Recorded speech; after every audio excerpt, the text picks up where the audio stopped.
Today I am going to deliver a lecture.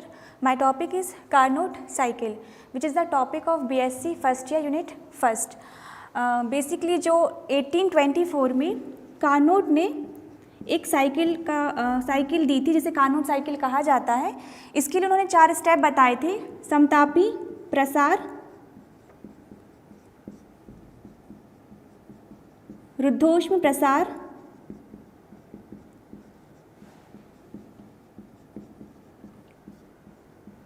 समतापी संपीड़न, रुद्धोष्म संपीड़न.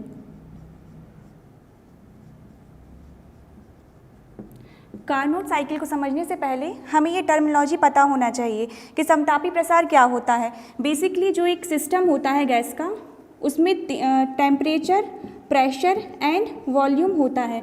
Means gas molecule में कुछ वॉल्यूम होगा, उसका कुछ प्रेशर होगा, उसका कुछ टेम्परेचर होगा. अब यदि उसमें ऐसे प्रसार होता है कि उसका टेम्परेचर जो है T वो फिक्स रहे, लेकिन उसका प्रेशर और वॉल्यूम ये चेंज हो जाए, तो इसे समतापी प्रसार बोलते हैं. फॉर एग्जांपल, प्रसार में जो प्रेशर होता है उसकी वैल्यू कम हो जाती है. मींस यदि हम एक पिस्टन लगाते हैं एक सिस्टम में और इसे ऊपर की ओर खींचते हैं, तो इससे क्या होता है, इसका वॉल्यूम बढ़ जाता है और जिसका प्रेशर होता है वह कम हो जाता है. तो इसे क्या बोलते हैं, हम समतापी प्रसार बोलते हैं. मीन्स यहाँ पे टेम्परेचर जो है उसमें कोई इफेक्ट नहीं पड़ता है. रुद्धोष्म प्रसार में क्या होता है, जो ऊष्मा का लॉस ऑफ एनर्जी है या लॉस ऑफ हीट है वो ज़ीरो होती है. मीन्स प्रेशर कम होगा, वॉल्यूम बढ़ेगा, लेकिन लॉस ऑफ एनर्जी जो है वो ज़ीरो हो जाएगी. तो इसे अपन क्या बोलते हैं, रुद्धोष्म प्रसार बोलते हैं. समतापी संपीड़न मीन्स यदि अपन एक सिस्टम में एक गैस लेते हैं, उसका कुछ टेम्परेचर है, कुछ प्रेशर है, कुछ वॉल्यूम है, यदि हम उसको नीचे की ओर कंप्रेस करते हैं तो इससे क्या होता है, जो गैस के मॉलिक्यूल हैं उनके बीच में प्रेशर बढ़ जाता है, उनका वॉल्यूम जो होता है वह कम हो जाता है. और यदि ये इस तरीके से होता है कि इसके टेम्परेचर जो है उसमें कोई चेंज नहीं होता, तो इसे समतापी संपीड़न बोलते हैं. नेक्स्ट इज रुद्धोष्म संपीड़न. यदि ये चेंज जो है संपीड़न का, उसमें यदि लॉस ऑफ एनर्जी है वो ज़ीरो होती है, तो इसे अपन रुद्धोष्म संपीड़न बोलते हैं. 1824 में कार्नोट ने एक साइकिल दी थी, वो बेसिकली इस पर बेस्ड थी. उन्होंने 4 स्टेप बताए थे: समतापी प्रसार, रुद्धोष्म प्रसार, समतापी संपीड़न, रुद्धोष्म संपीड़न. जैसा कि हम डायग्राम में देख रहे हैं, उन्होंने कार्नोट साइकिल के 4 पार्ट बताए थे. एक आदर्श गैस जो एक सिलेंडर में फिल है, ऊष्मा स्रोत जो T1 केल्विन ताप पर फिक्स रहता है, एक पूर्ण कुचालक प्लेट होती है. मींस यहाँ की जो साइड वॉल्स होती हैं प्लेट की, वो कुचालक पदार्थ की बनी हुई होती हैं. नेक्स्ट वन इज ऊष्मा सिंक जो T2 केल्विन टेम्परेचर पर फिक्स रहता है. जो ये साइकिल होती है, इसके लिए फर्स्ट में समतापी प्रसार,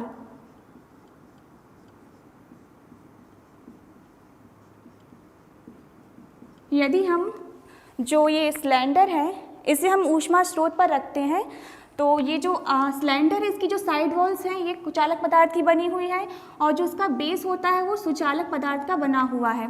इसे यदि हम ऊष्मा स्रोत पर रखते हैं और धीरे से इसको पिस्टन को ऊपर की ओर पुल करते हैं, तो आदर्श गैस जो है वह ऊपर की ओर प्रसार इसका होने लगता है. तो गैस द्वारा कुछ कार्य किया जाता है, उसे अपन क्या बोलते हैं, समतापी प्रसार में गैस द्वारा किया गया कार्य. यदि हम मान के चलते हैं, माना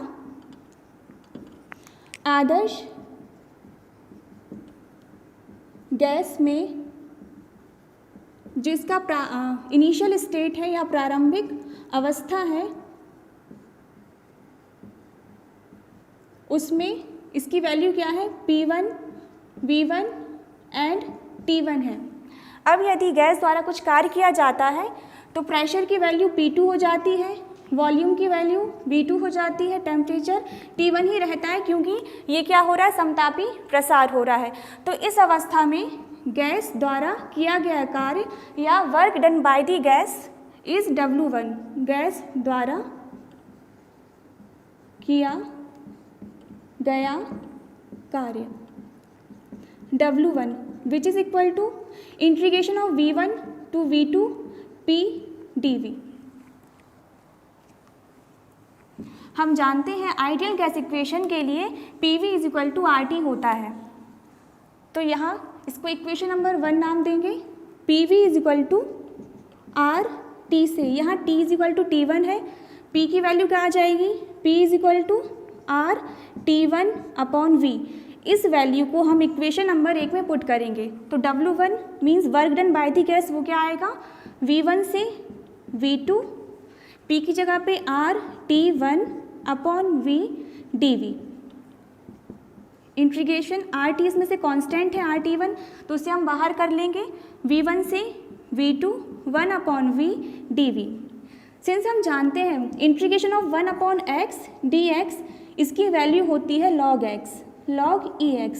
सिमिलरली यहाँ पे 1 अपॉन V dV है तो इसकी वैल्यू क्या हो जाएगी log V हो जाएगी। तो यहाँ पे RT1 log e V V1 V2, upper limit minus lower limit से इसकी वैल्यू हो जाएगी RT1 log e V2 minus log e V1 log a minus log b, इसकी वैल्यू होती है log a अपॉन b। तो यहाँ पे इसकी वैल्यू हो जाएगी RT1 log V2 upon V1। ये क्या है W1 work done by the gas in समतापी प्रसार। सेकेंड स्टेप है रुद्धोष्म प्रसार। इसे इक्वेशन नंबर 2 नाम देंगे। रुद्धोष्म प्रसार के लिए जो हमने आदर्श गैस को यहाँ रखा था T1 पे, अब इसे हम पूर्ण कुचालक प्लेट पर रखते हैं। तो पूर्ण कुचालक प्लेट पर रखने के कारण जड़त्व के कारण ये अपने आप जो पिस्टन है वह ऊपर की ओर जाने लगता है। तो इस कंडीशन में प्रारंभिक अवस्था में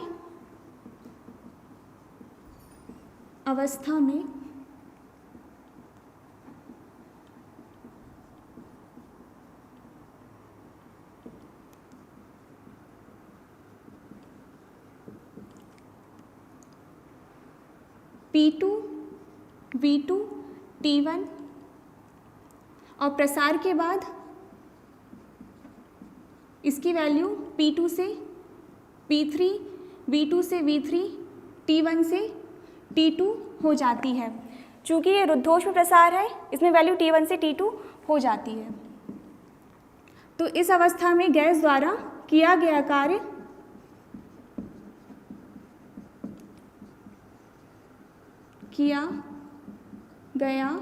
कार्य W2 is equal to V2 से V3 चेंज हुआ ये P dV। सिंस हम जानते हैं PV gamma is equal to होता है K, ये भी एक इक्वेशन होता है फॉर दी गैस। तो यहाँ से हम P की वैल्यू निकालेंगे तो P इज इक्वल टू क्या आ जाएगा K अपॉन V गामा। इस वैल्यू को हम इक्वेशन नंबर 3 में पुट करेंगे तो ये वैल्यू हो जाएगी W2 is equal to V2 से V1 limit V3 K upon V gamma dV।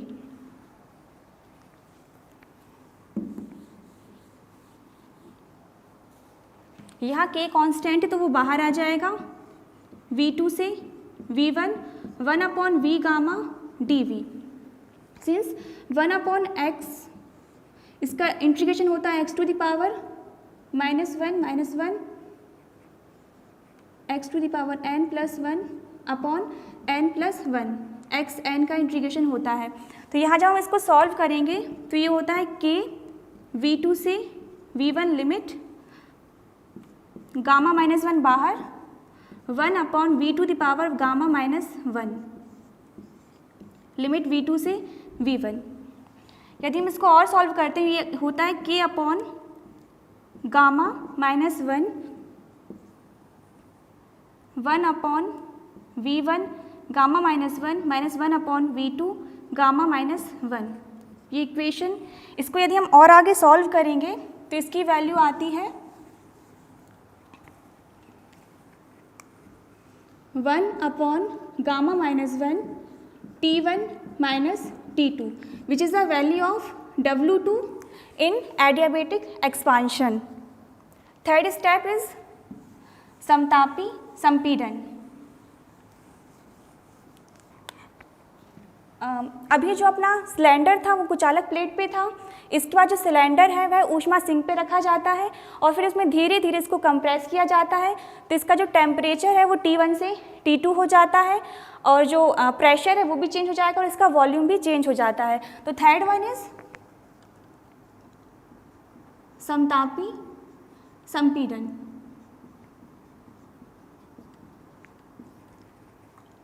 इसमें इसका टेम्परेचर T1 से T2 हो जाता है, प्रेशर P3 से P4, वॉल्यूम V3 से V4 हो जाता है। तो इस समय क्या होता है, गैस पर कार्य किया जाता है। फर्स्ट और सेकेंड स्टेप में गैस द्वारा कार्य किया जाता है, यहाँ पे वर्क डन ऑन गैस। तो इसमें ये हो जाता है किया गया कार्य W3 which is equal to integration V3 से V4 P dV। सिंस हम जानते हैं PV is equal to RT होता है, लेकिन यहाँ पे जो टेम्परेचर है उसकी वैल्यू T2 है, तो ये हो जाएगा PV is equal to RT2। इसकी वैल्यू हम यहाँ पुट करेंगे तो ये V3 से V4 P is equal to RT2 upon V, तो ये RT2 अपॉन V dV हो जाएगा। ये एक्चुअली माइनस में होगा क्योंकि गैस पर अपन कार्य करते हैं तो वो नेगेटिवली होता है। तो यहाँ पे इसकी वैल्यू हो जाएगी अगेन वही इंटीग्रेशन RT2 बाहर आ जाएगा, V3 से V4 1 अपॉन V dV। इसकी वैल्यू हो जाएगी RT2 log E V V3 V4 minus RT2 log E V4 upon V3।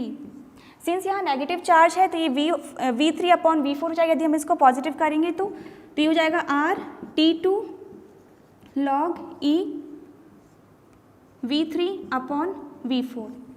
ये है W3 मीन्स समतापी संपीड़न में किया गया कार्य।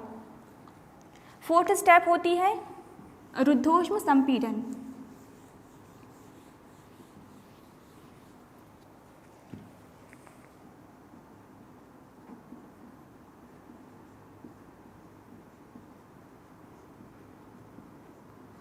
इस स्टेप में जो सिलेंडर था ऊष्मा सिंक पे रखा गया था उसे फिर से अपन पूर्ण कुचालक प्लेट पर लाते हैं। तो उसमें क्या होता है, जो संपीड़न होता है वो रुद्धोष्म संपीड़न होता है। मीन्स इसमें जो प्रसार होता है वह उसमें लॉस ऑफ एनर्जी है, लॉस ऑफ हीट है, वो ज़ीरो होता है।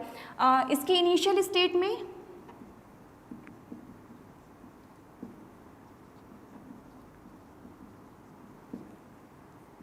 T2 P4 V4 प्रसार के बाद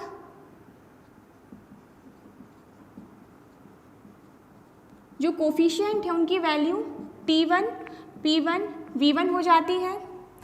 अब यदि इसमें भी क्या होता है, ये एक्चुअली रुद्धोष्म संपीड़न है तो गैस पर कार्य किया जाता है, तो ये भी नेगेटिव होता है। तो गैस पर किया गया कार्य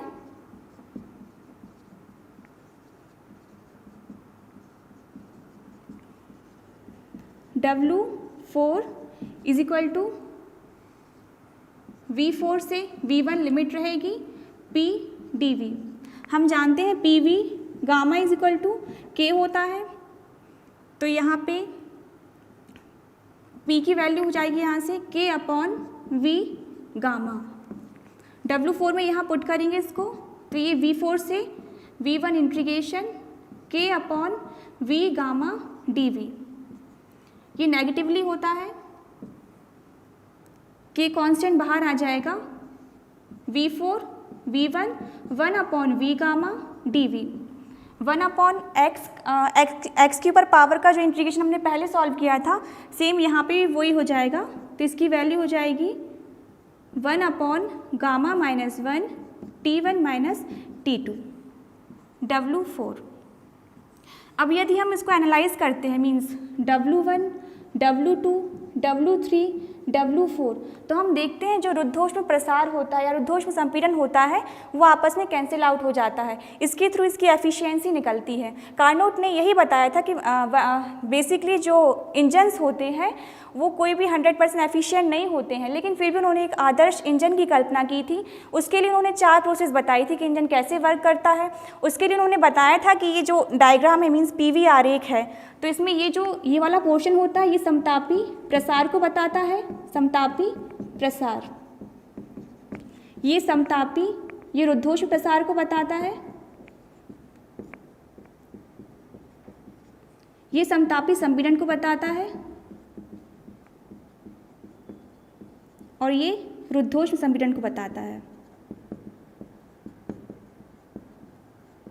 मीन्स यदि हम इसको एनालाइज करें तो कार्नोट इंजन जो है वो एक साइक्लिक इंजन है। उसमें क्या होता है, समतापी प्रसार होगा पहले, फिर रुद्धोष्म प्रसार, फिर समतापी संपीड़न, फिर रुद्धोष्म संपीड़न। यदि हम इसके बीच में एक ग्राफ खींचते हैं या PV आरेख बनाते हैं तो वो इस तरीके से ड्रॉ होता है। हम एक्स अक्ष में V को लेते हैं वॉल्यूम को, और वाई अक्ष में हम प्रेशर P को लेते हैं। इसके थ्रू हम W1, W2, W3 व W4 निकालते हैं। यही है कार्नोट साइकिल या Carnot engine. That's all for all. इसके बाद हम नेक्स्ट टॉपिक नेक्स्ट लेक्चर में पढ़ेंगे।